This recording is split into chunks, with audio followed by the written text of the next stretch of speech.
Hi, this is Jeff Ray, President and CEO, South Bend Regional Chamber, continuing our candidate conversations. Today, I'm sitting down with Oliver Davis Jr., a candidate for St. Joseph County Commissioner District Number 2. Welcome, Oliver. Thanks for joining me this afternoon. It's a pleasure to be here with you.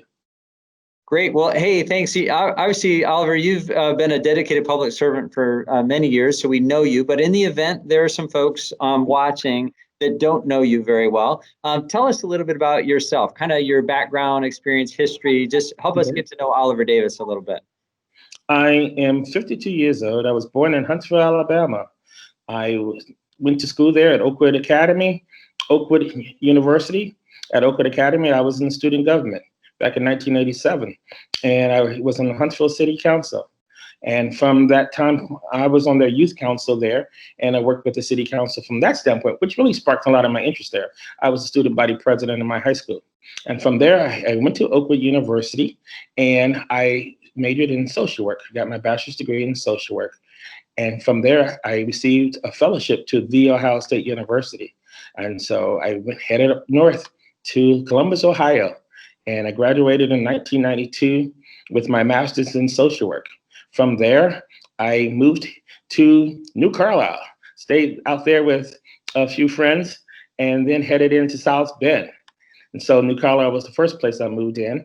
And then to South Bend in 1992, I worked at Madison Center. I was a child and adolescent therapist, and I worked there for a year. And then I headed to South Bend Schools. I spent 3 years there and then started my own counseling practice, taught at IUSB in their School of Social Work, taught at Andrews University in their School of Social Work, came back and worked in private practice, back now with South Bend Schools. And I went online and I received a certification in business management from the University of Notre Dame and a certification in political social work from the University of Michigan, and received my doctorate of social work from the University of Southern California, the Trojans. So I've had a lot of work in working online, and I'm glad to be here today. In my political experience, of course, I served 12 years on the South Bend Common Council. I was elected in 2007, 2011, and 2015. I also served almost 16 years on Transpo. I was the chair of Transpo from 2008 to 2008, and 2006 to 2008. And so I spent 16 years there and very excited about that experience. I also spent about 7 years on the being a commissioner in the St. Joe County Board of Zoning. And so with APC there, I spent 7 years on that board. Also spent 6 years being on MACOG. And so I was representing the South Bend. So I've done a lot of county work while I was with the city, and glad to be there.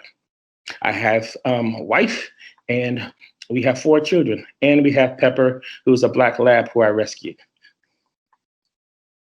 Great. Thank you, Oliver. Thanks for the snapshot. Thank you for your service. I know you're not a stranger. You've been involved in a lot of things, and really appreciate your service to the community. So we're talking today about St. Joseph County Commissioner District 2. So maybe for the benefit of folks who are watching that may not know, can you do 2 things, Tori? 1, help them understand what a St. Joseph County Commissioner is and does, and then 2, about where the district is. So obviously it's a specific geographic area. So if you could touch on maybe those 2 things. I explain it to people like this. In the city, you have a city council, and then you have a mayor. In the county, you have a county council, and you have the board of commissioners, the mayor kind of executive branch of the county, which is, instead of having one like you have in a city with 1 mayor, you divide it up in 3. Our county in St. Joe has about 270,000 people. So each one of our 3 districts are divided up with roughly about 90,000 people, 90, 90, 90. And each one of those commissioners helps to oversee the executive roles, help to deal with the contracts of the city, and to really manage the operation that go along with the county council and what they work along with in the whole county itself. On the southwest side of the city, you will find District Number 2. We start in the middle of the city and we work all the way over to LaPorte County on the far side of New Carlisle. We go to North Liberty, Walkerton, Lakeville. On the south side, we cover most of the south of city of South Bend, which is known in city terms as 5th District. We also cover all of 6th District in city terms. We will cover most of 2nd District and a good portion of 1st District and a little bit of third district of the city. And so we cover a city part of it, which is more of an urban setting, and we have a farm setting, which is on our western side of our city. Great, thank you, Oliver. I think that's very helpful. So, so obviously, running for office, you've done it before. You've served as an elected official, but coming to the decision to seek an office is a big decision. It involves family, all that kind of stuff. Tell us what inspired you to run for the commissioner spot in District 2. One of the reasons I was blessed to consider running is my work on the city council, which also provided me much of the opportunity to work in county areas such as city of Mishawaka, work in the 4-county area when I was on MACOG, which was Kosciuszko, Marshall, Elkhart, St. Joe County. And also when I was on the Area Plan Commission, we covered the whole county except for the city of Mishawaka. And so I've been making plans and decisions regarding county issues for years. And so when the opportunity came this year, when the seat was open, I decided, this is what we've been doing. Let's continue. Talk to my wife about it. She said, go for it. My daughter said, go for it. And so when the family says go for it, the team that we had out there, it's been an older team. They said, yeah, it's time for us to move forward. And, one of the things that used to concern me is a lot of people brought county issues to the city council. And many people do not know the difference. In fact, they said to me, are you moving out to the county? I said, we are all a part of the county. The city's a part of the county, though an unincorporated part of South Bend is a part of the county. And so in this district, we have almost 60% of the district is in the city county area. And so therefore, we are glad to be able to serve the people again who have already worked with in the city, and to also welcome my opportunity to serve those who are in areas that I have not yet served. Great. Thanks, Oliver. So let's continue talking a little bit about the position itself. You outlined some of your experience and things that you've been involved in. You mentioned that the position is really on the executive side, kind of the CEO or mayor of the county. Talk about maybe your specific skills and how those line up with the sort of the requirements or expectations of a commissioner. So I don't think I'm asking it very well there, but just again, how the skills you bring would make you a good commissioner. What makes me a good commissioner is my people skills. I have the ability to work with people on an organizational matter, which I've taught that at different universities. And I also have a skill of being that person-to-person kind of person, really person in a sense, where I meet our different people in the district at stores, I'm gonna get a haircut, really out in the neighborhood. And I think that's what people have loved about me in terms of I get out in the action where everybody is. I have been out to New Carlisle. First of all, I stayed out there. And so therefore, I get a chance to meet the people, hear the issues, hear the concerns, and to bring them back. In my organizational skills, I bring the ability to help to bring people together. In our Transpo experience, half the committee was Republican, half the committee was Democrat, which really worked out well. I am sitting not too far away from my Transpo building. And when I pass by, I always smile because we were able to bring something together to South Bend that had not been done in over 100 years, a new building. And that was a bipartisan kind of a matter. And being in the charge of that for several years and working with those who were in charge of it really gave me a new understanding of how to work with the engineers, how to work with architects as we designed that building. And it was wonderful how we sought funding from local, state, and federal. Worked with our congressmen from Congressman Romer to Chocola to Donnelly, and to now when we were able to move into that area, it was just exciting. And then with our new developments to where we were able to work with Congresswoman Walorski from issues. And the key thing, the last $5 million came when we were going to, in a decision where we're going to make a loan with First Source Bank, who we have loved and who financed us, or were we going to be able to get that final through federal funds? And Senator Lugar came through, bless his heart and rest his soul. And he came through and helped us. So we were able to move into that building without having to buy anything else or to have any other loans, which is exciting when you're dealing with transportation. Great, thanks for sharing that, Oliver. So you mentioned your experience sort of working on city and county issues. You've obviously been out on the campaign trail for a little while and stuff too. What would you say are some of the bigger challenges facing the county moving forward in the next couple of years? Number one, finances. We have been dealing with the circuit breaker issue ever since I was on the city council back in 2008, when we had to vote to deal with our funding then. Now those issues have come to fruition, and we have to face those for the next 4 years. Combine that with all the COVID issues, as you're well aware, helping to lead that out in our county.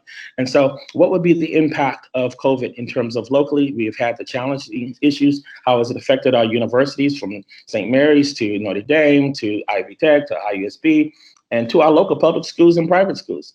What will that effect be on our hotels and our businesses and our restaurants? How will that tax loss that we will suffer from that be affected by all of us here?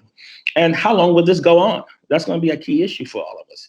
Second thing that we have to consider the fact is, how do we develop? How do we develop people who have already been here, to develop the businesses who have been affected by the issues? What can we do to use our redevelopment dollars to first take care of those businesses who are already here?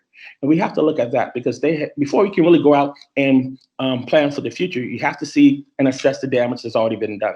So once we are able to do that, then we can continue to go out and plan for the future to help grow South Bend. Number three, when it comes down to combining our mental health with our health departments, in most of the counties across the country, through my undergrad, my graduate work, my doctorate work, most of the counties deal with mental health. It's a county function, it's not a city function.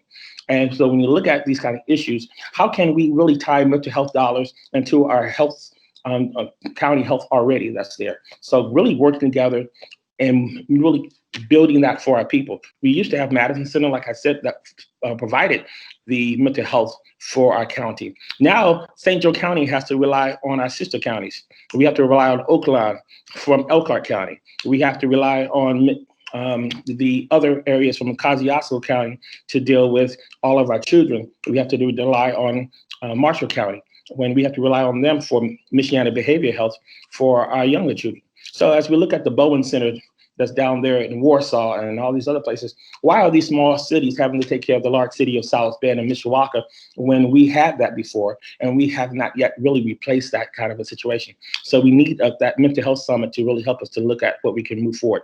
So again, we have to look at the finances. We have to look at where we're going to deal with our mental health as it relates to our city and county. Great. Thank you, Oliver. I want to expand on one of the finance piece of this, because obviously the county's been in the news a lot over the years, just kind of the challenges there. The list of needs are greater than the dollars available. You sat in key budget discussions. It just talked about that decision-making process, this thought of prioritizing, and how do you balance sort of more need than dollars, and how do you approach those difficult decisions? You have to see what's working in our system and where we can cut back. That's one of the reasons why, in preparation for all of these kind of issues, I even upped my skills and headed over to Notre Dame and to work on that area of business leadership and the executive leadership program. And that really helped me out, because again, it helps to focus in what are the needs of the individual people, the individual businesses, what can we delay, and what can we move forward on right now? And that's important for us to look at. As you set your family budget, it's similar to how you have to set a city budget, and then similar as you set a county budget. And so what can we need? What do we need right now? And what can we delay? And what will we have to put out for a period of time? And those are very important decisions, because they affect every single person. Great, thank you. So you touched on the challenges, but my guess is during the course of your time, you've also potentially identified opportunities. What are the things on the horizon that are good opportunities for the county that we should know more about? I think that when you look at the growth of the city of South Bend, our development has been great. Being over the zoning for the city for the last 7 years, you can go down the city of South Bend and see building after building after building after, folk get mad about construction because it changes our routes. I've learned not to complain when I see construction or have to take a detour, because I know that was something that was on my desk that used to be just a plan and now is actually coming together.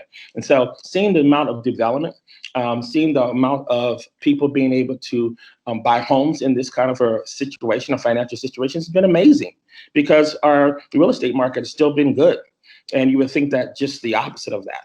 I think we have to market our schools. We have to market our ability to really do well, whether it's South Bend schools or whether it's New Prairie schools or whether it's Penn Richard Madison or Mishawaka schools. We have to market our schools in a better way because we do have good teachers here.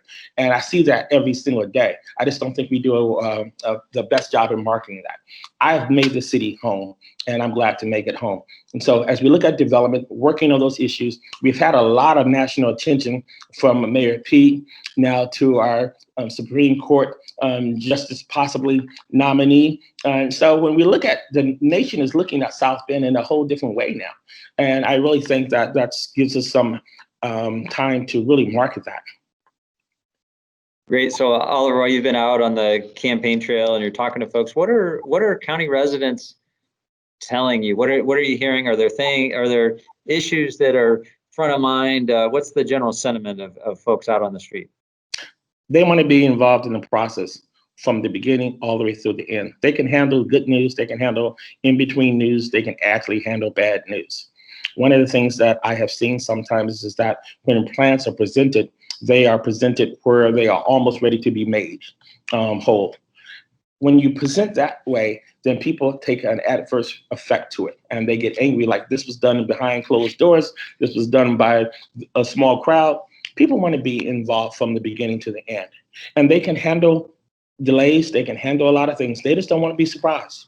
They don't want to hear things in the South Bend Tribune, the New Carlisle Gazette, or the other on social media about what's going on in their community, and they have not had to deal with it personally.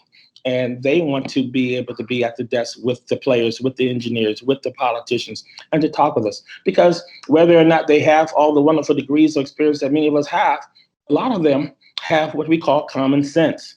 And we need to utilize that old wit that they have and put that in with our elected abilities, and let's roll together.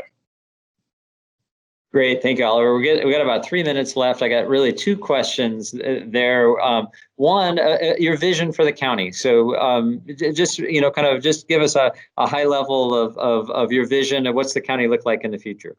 My vision for the county is where we have the city and county officials having more of a communication together, where we don't have a study here and a study there and a study there and a study there and not working together. Where people are working in silos is not good. Where we can come together at the table from all the different representatives in our area and talk about it. Where when we are having engineer discussions, we have the people who are the experts there talking with us. When we're working with farmland, we have the farmers out there working with us. When we are talking to people, we are utilizing them at the table, because too many times we are working in silos, and that is not great. So when we can come together, we'll be able to help ease the conflict. I am a therapist, and most people come to me in times of conflict. They don't come to me when times are great. They come to me in times of tough. And that's what I've been able to bring to people, how to blend the tough times and make us see some sunshine. We have a lot of sunshine coming in South Bend, and I'm the one to be able to bring that with our team. Great. Thanks, Oliver. So 1 minute left here to so election is about choices, right? People are going to make choices, and they're going to go into the ballot box and choose one candidate versus another. What differentiates you, or what's the final thought you'd like to leave the voters with, and why they should select Oliver Davis? Well, for me, I've had not only city experience, but I've had plenty of community and experience working outside of the city.